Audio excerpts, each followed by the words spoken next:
এখানে আর জঙ্গলটা অনেক বড়, মানে কখন কখন কি বাইর হয়ে যায় মানে বলতে। তুমি বাঘ বা সিংহ দেখতে পেয়েছো কোনোদিন? সিংহ তো এখানে নাই, বাঘ আছে এখানে, আমি বাঘ দেখেছি। গন্ডার? গন্ডার এরকম তো পাওয়া যায়, গন্ডার হাতি এরকম, মানে কখন কখন এগুলাতে থাকে গন্ডার ফন্ডার। অ্যাটাক করে না? গন্ডার করে, কখন অ্যাটেক করে মানে ওরকম, মানে কখন কখন গাড়িতে তাড়া করে। সাবধান হয়ে যেতে হ্যাঁ, হয়। সাবধান হইতে যাতে লাগে মানে এরকম।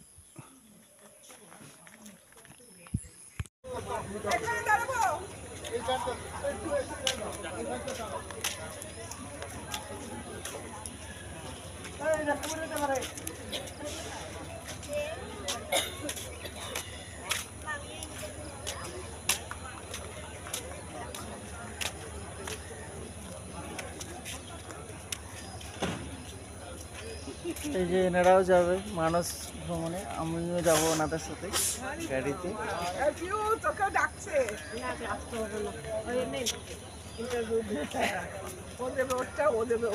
সকালবেলা চলে এসেছি আমরা বরপেটা রোডে। এখান থেকে গাড়ি ভাড়া করে যেতে হবে।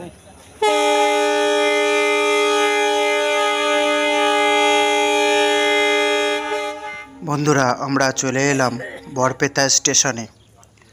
এখান থেকে মানস জাতীয় উদ্যান যাওয়ার সবচেয়ে সুন্দর ব্যবস্থা আছে। আমরা এখান থেকে একটা অটো করে 30 কিলোমিটার দূরে মানস জাতীয় উদ্যানে পৌঁছে যাব।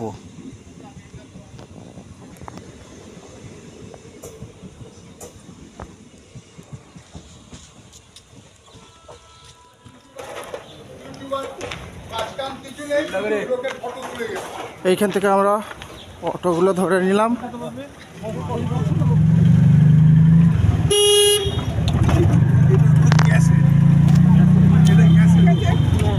অটোগুলোতে ভাড়া পড়বে 250 টাকা।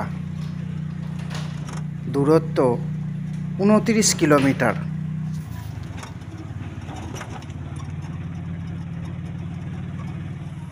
বাবু ভাই, আমরা এসে গেছি ওই জিপসি অ্যাসোসিয়েশনের সঙ্গে সামনে। এখান থেকে আমরা প্রথমে যাব বাঁশবাড়ি। বাঁশবাড়িতে পার হেড 220 টাকা দিয়ে আমরা জিপ সাফারির টিকিট বুক করব। তারপর সাফারি আমাদের শুরু হবে। এলপি কারণে হচ্ছে।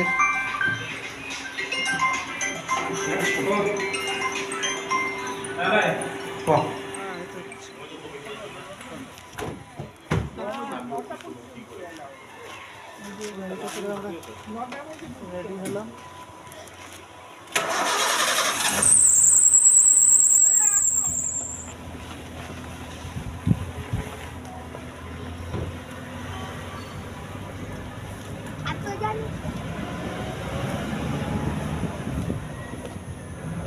এটা জায়গাটা হচ্ছে বাঁশবাড়ি না ভাই?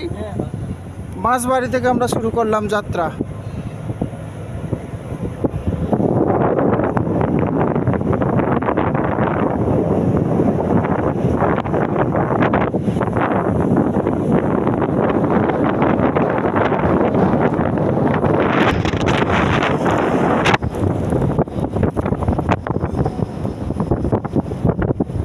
বাঁশবাড়ি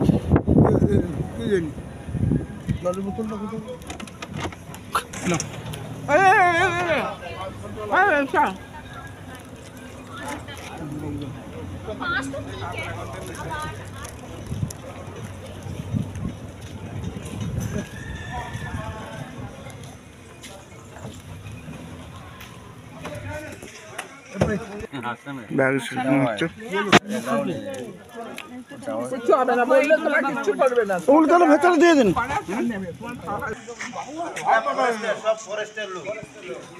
তুমি ফরেস্টের না, তুমি আসো।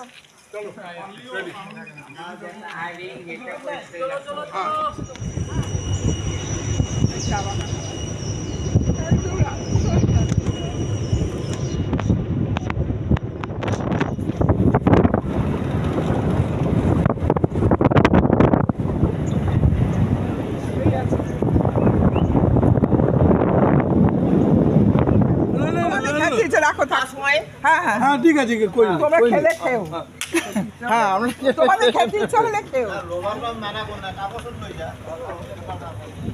ওরা প্যাকেটটা নিতে দেবে না, বিস্কুটটা নিতে দেবে। কিন্তু তুমি হয়তো প্যাকেট দুটো বিস্কুট তুলছিলে না, ও বলছে তুমি বিস্কুটটা বার করে কাগজের মধ্যে নিয়ে নাও। কাগজের মধ্যে রুমালের মধ্যে নিয়ে নাও বিস্কুটটা খুলে, কতগুলো বিস্কুট বিস্কুট থাকতো। বিস্কুট তুই দুটো কত লাগবে না, ঠান্ডা নাই না নাই তলায় রয়েছে।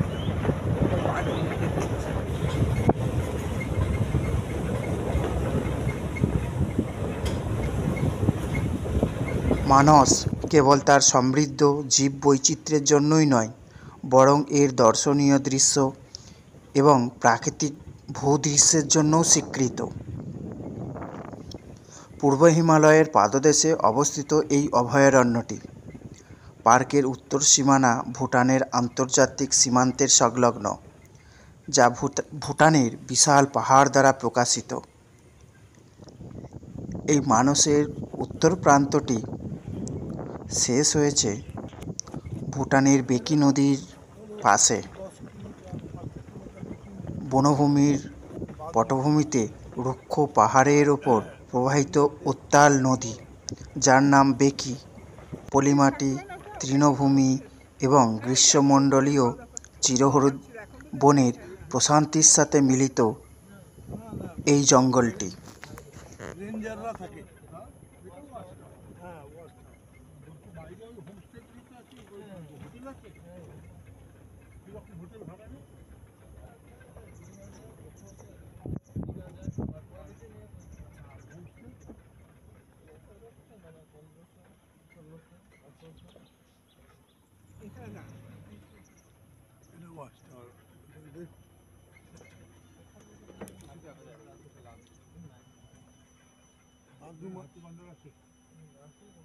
বাথরুম টাথরুম থাকলে ওখানে বাথরুম আছে।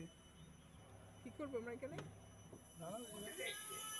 আমাকে দেখছি আমার মধ্যে জেনুইন মাল মার্কেটে পাবে না, সব 2 নম্বরই জালি মাল আছে।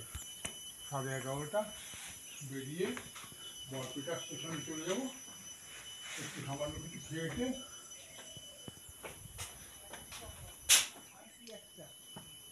বাদর বাদর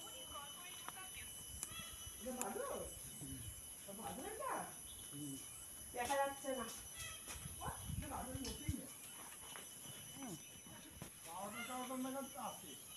ওরা বলতে পারবে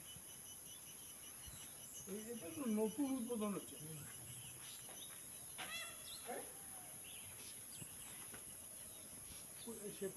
জঙ্গলের মধ্যে স্পেশাল কি কি দেখা যায় ভাই? এমনি তো এখন আপনাদের হাতি, গন্ডার, ময়ূর, বাফেলো, বাইসন এরকম আরও এমনি অনেক আছে, ময়ূর টুর অনেক পাখিগুলো আছে। বাঘটাক মানে ভাগ্যর কথা, ওটা লাখের ব্যাপার, ওটা লাখে থাকলে বাঘটাক পাওয়া যায়। দেখার তো অনেক কেটা আছে, কিন্তু দেখা ওটাই আর একটু মুশকিল আর। এখানে আর জঙ্গলটা অনেক বড়, মানে কখন কখন কি বাইর হয়ে যায় মানে বলতে। তুমি বাঘ বা সিংহ দেখতে পেয়েছো কোনোদিন? সিংহ তো এখানে নাই, বাঘ আছে এখানে, আমি বাঘ দেখেছি। গন্ডার? গন্ডার এরকম তো পায়ে যায়, গন্ডার, হাতি এরকম, মানে কখন কখন এগুলাতে থাকে গন্ডার ফন্ডার। অ্যাটাক করে না? গন্ডার করে, কখন অ্যাটেক করে, মানে এরকম মানে কখন কখন গাড়িতে তাড়া করে। সাবধান হয়ে যেতে হয়। হ্যাঁ, সাবধান হয়েছে যাদের লাগে, মানে এরকম।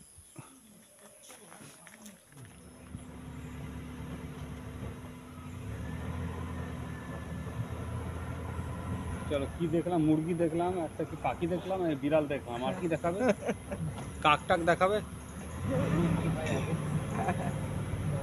আর মানুষ দেখলে চান্স যদি তোমার কিছু যদি হয়, গন্ডার হয়, অমুক হয়, তমুক হয়, হরিণ হয়।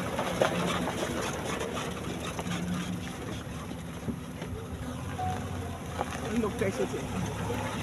তুমি এই কথা বলছিলে না? হ্যাঁ হ্যাঁ হ্যাঁ।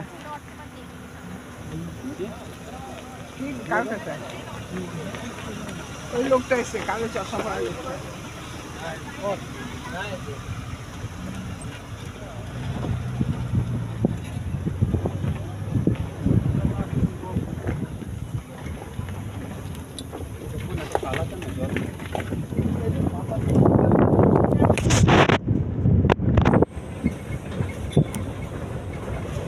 দিয়ে কথা, কোথা দিয়ে আসবে বলো?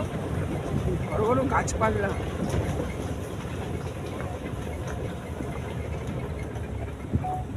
জল আসছে না?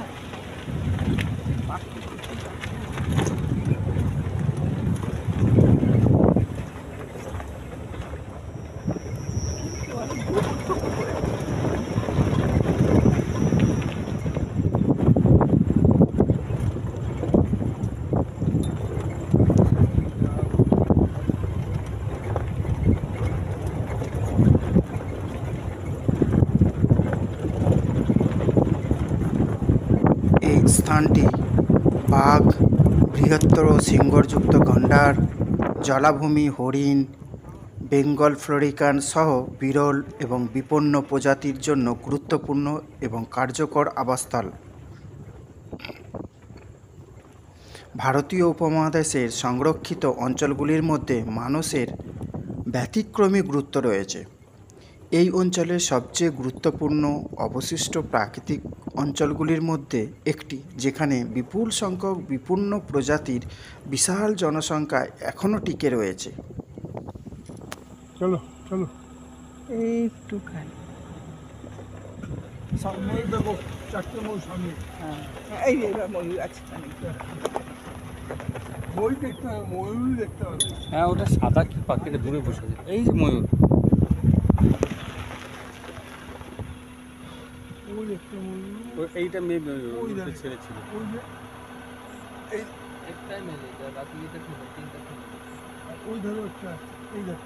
ওই সাদা পাখিটা ওই যে বসে আছে ওইখানে, ওই যে বসে আছে।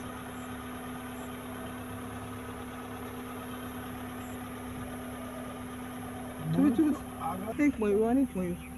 এইটা আমার আসছে না, রাখবে না, যদি ওদের জন্য কিছু দেখতে পাচ্ছি। এটা তো শামুকখোল, হ্যাঁ, শামুকখোল। কোনটা কোনটা শামুক? বসে গেল।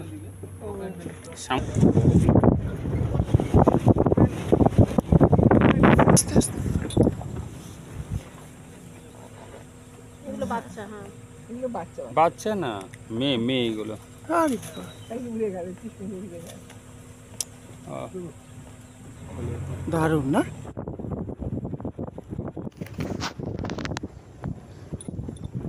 জাতীয় উদ্যানের ভিতরে দেখুন বিশাল তৃণভূমি। এখানে হাতির ঘাস এবং জলাভূমির প্রাধান্য রয়েছে। এই উদ্যানে হাতির সংখ্যা বেশি, বিরল প্রজাতিরও প্রাণী দেখা যাচ্ছে। মানস জাতীয় উদ্যানে একটি প্রজনন কেন্দ্রও রয়েছে, যেখানে এলাকার ছোট ঘাস দেখা যায় এবং বিপন্ন ওরে বাবা, অনেক দূরে ছোট হেয়ার একটা। এবং বেঙ্গল ফ্লোরিকানের জন্য আবাসস্থল রয়েছে। তুলেছো ফটো? হ্যাঁ। বাবা, ওর দিনটা দেখো। তাক করে রেখেছি না, ওই যে মারার জন্য বোধ হয়। ও বুঝতে কেমন ঘুরে দেখছে, দেখো। ও কিছু তার মানে এখানে বাঘ নেই। চলিয়ে একটু কাছে চলুন, ভিডিওটা নেব। ও রাস্তা করছে। ও রাস্তা ক্রস করে বেরিয়ে যাচ্ছে। এবার তুলে নাও। এই সিনকে দুটো দেওয়া না। হ্যাঁ, আরে বাবা, দরকার কি? কাঁচা ঢুকে গেল। ছোট পরিষ্কার লাগছে।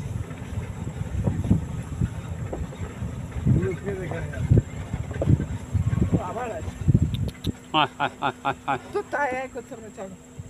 ফার্স্টে তোমার ক্লিয়ার আসছে? না না, ক্লিয়ার আসছে, ক্লিয়ার আসছে। ক্লিয়ার আছে? আমি কি লাগবে? ছোট্ট লাগবে।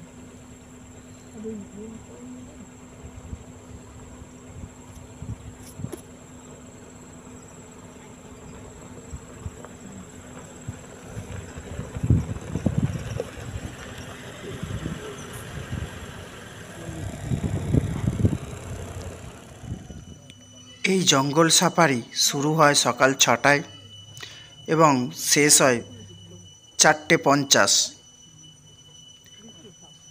সময় লাগে 5 ঘন্টা। সন্ধ্যা 4:30 পর এখানে আর সাফারির জন্য অনুমতি দেয়া হয় না।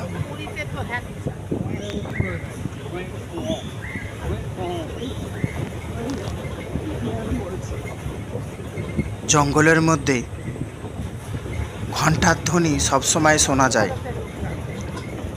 এই ঘণ্টার ধ্বনিটি কিন্তু জঙ্গলের মধ্যে কীট পতঙ্গের আওয়াজ, কোনো রকম ঘণ্টা বা পুরোহিত মশাইয়ের কোনো ঘণ্টার ধ্বনি বা দেবতাকে নিবেদিত করা কোনো ঘণ্টার ধ্বনি নয়।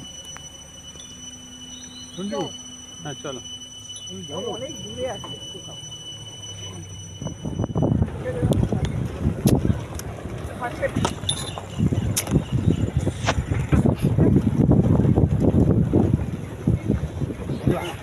সামনে চলো। আর না না কি সামনে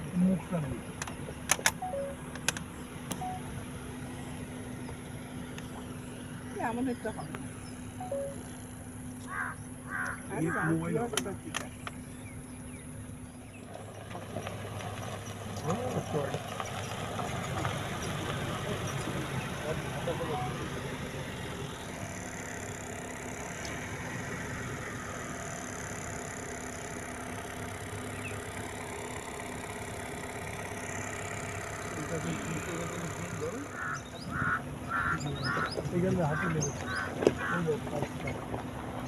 আচ্ছা চাও চান করতে আচ্ছা এখানে চান করেছে খাতা এই জন্য। কাছেই ছিল না। এই দাঁড়া একটু, এটা মনে উঠবে না, মরা গাছটা উঠবে কি? কি উঠবে? মরা গাছ। চলো হ্যাঁ এটা দাদা ফটো তুল। ফটো এটা খুব ভালো লাগে, দাদা দারুণ লাগে রে, গাছটা পাতা। ভুটান বর্ডার। দুজন ও কাছে যাবে, বন্ধু ও কাছে যাবে, যাবে? ও কাছে যাবে, ও বললাম যাক পয়সা উসুল। হ্যাঁ, এগুলো তো স্বাভাবিক উদ্ভিদ। যেটা স্বাভাবিক আছে ঠিক আছে, অনেক জায়গা পাচ্ছে না, কিছুই নেই। ওই জায়গাটা ঘিরে ইচ্ছা করলে এখানে পাল লাগাতে পারে। আবার কোনো পরিকল্পনাই নেই, কিছু নেই, এবার ঘিরে ছেড়ে রেখে দিয়েছে।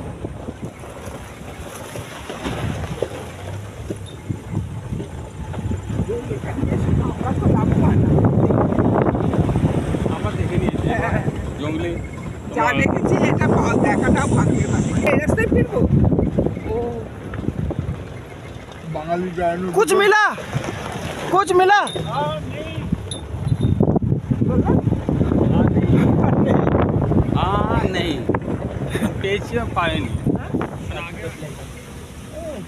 ওই যে বান্দর, বাদুর দাঁড়া, হে গোল্ডেন মাঙ্কি। এই তো গোল্ডেন এই মাঙ্কি তো দেখে না? Golden monkey. হ্যাঁ, এই দুইটা আছে, এর উপর আরো আছে অনেক ভর্তি। হ্যাঁ গোল্ডেন, এইটা গোল্ডেন মাঙ্কি, এই যে এইটা গোল্ডেন মাঙ্কি। হ্যাঁ এইটা গোল্ডেন মাঙ্কি। হ্যাঁ ওই তো এটাই তো বলছে গোল্ডেন মাঙ্কি। ওই দেখো গোল্ডেন মাঙ্কি, ওই তো আরো আছে গোল্ডেন মাঙ্কি, ওই দেখ ওই যে বসে আছে ওইখানে।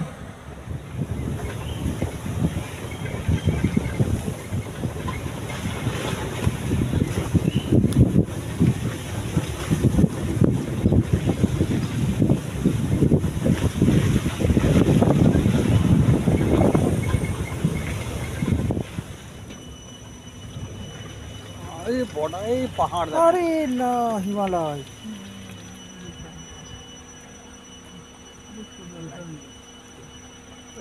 ভুটান বর্ডার, হ্যাঁ, ওইটা ওপারটা, ওপারটাই ভুটান। ভুটান বর্ডার। আহা আমি তো ঘন্টা নেড়ে পুজো করেই যাচ্ছি।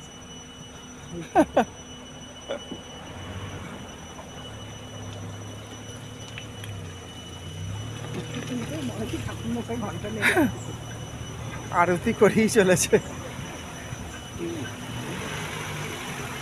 ভাবছি আমরা কি দেখছি। কুছ মিলা, কিছু দেখতে পেয়েছেন? না সেরকম না, আমরা কিন্তু অনেক কটা দেখলাম। ময়ূরই দেখেছি। ময়ূর, আমরা আমার গোল্ডেন পেজ। মাঙ্কি দেখলাম। Golden monkey. হ্যাঁ, আর কালো কাঠবিড়ালি বড় বড় হাতি হাতি, হাতি, সাদা হাতি। এই সাদা হাতি। মোষটা তো এখন আছে, তার গলায় জুতোর মালা। ফুলের কোনো গর্ত নেই। ওই রাস্তাটা ভর্তি হয়েছে।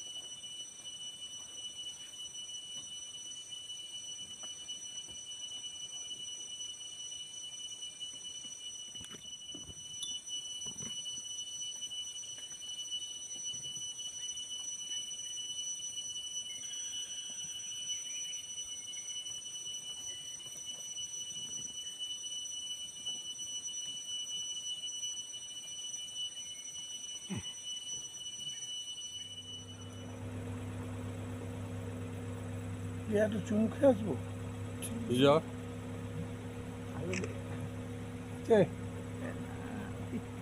দাদা कुछ मिला?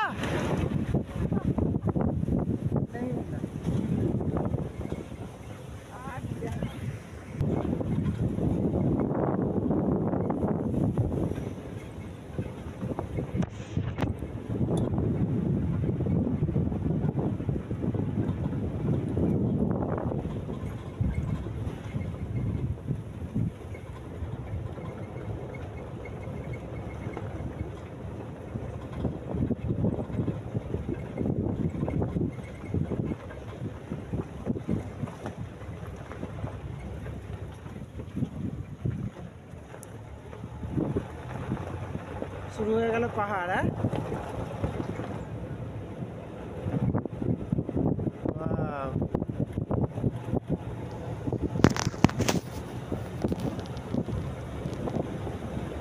এই জঙ্গলটা এসে শেষ পর্যন্ত শেষ হয়েছে মুথানগুড়িতে। মুথানগুড়িটা একদম হিমালয় পর্বতের মাথায়, পাশ দিয়ে বয়ে চলেছে বেকি নদী, ওপারেতেই ভুটানের সীমান্ত। এখান থেকে গাড়িগুলো আবার ব্যাক করে নিচেই নেমে যাবে। বেকি রিভার বলছে, বেকি বেকি লেখা রয়েছে।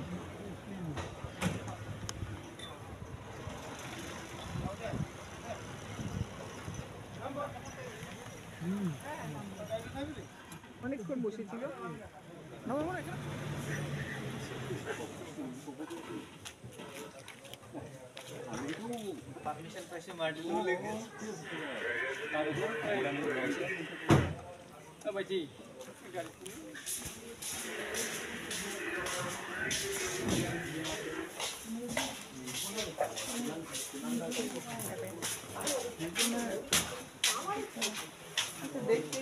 बेकी रिवर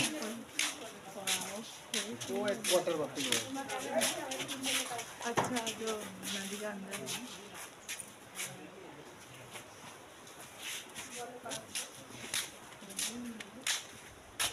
ছাদে ওপর করে গিয়ে ভুটান চলে যায়। হ্যাঁ চলুন। আর নিশান দরকার নেই, চলো ছাদে চলে যায়।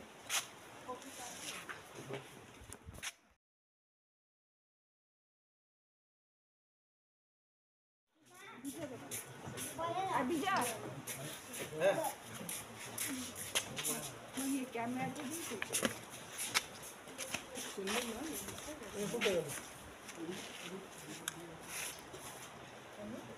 আম গাছ, আমের পলক লাগিয়ে নিয়ে যাও।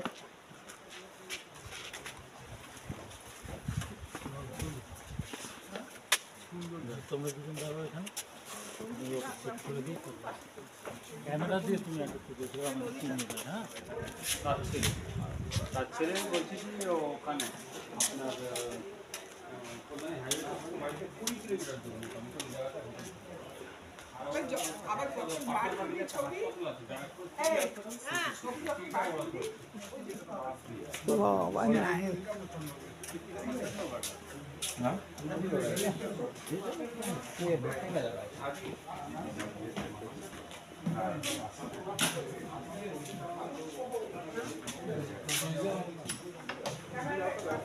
মনে না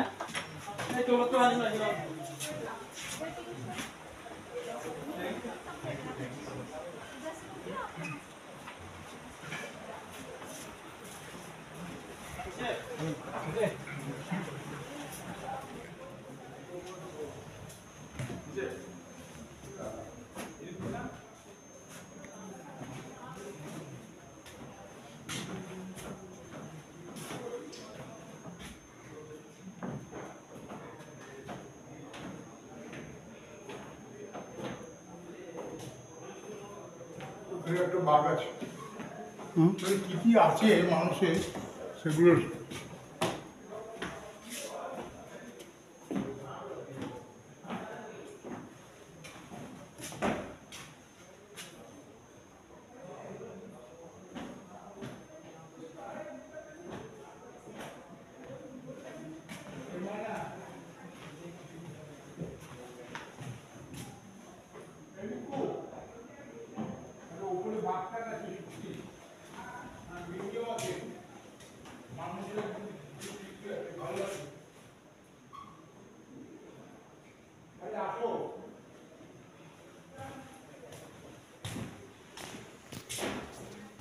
এই মথানগুড়িতে এই জঙ্গলের দুষ্প্রাপ্য যে সকল অ্যানিমেলগুলো রয়েছে তারই তথ্যচিত্র এখানেতে দেওয়ালেতে প্রদর্শিত হয়।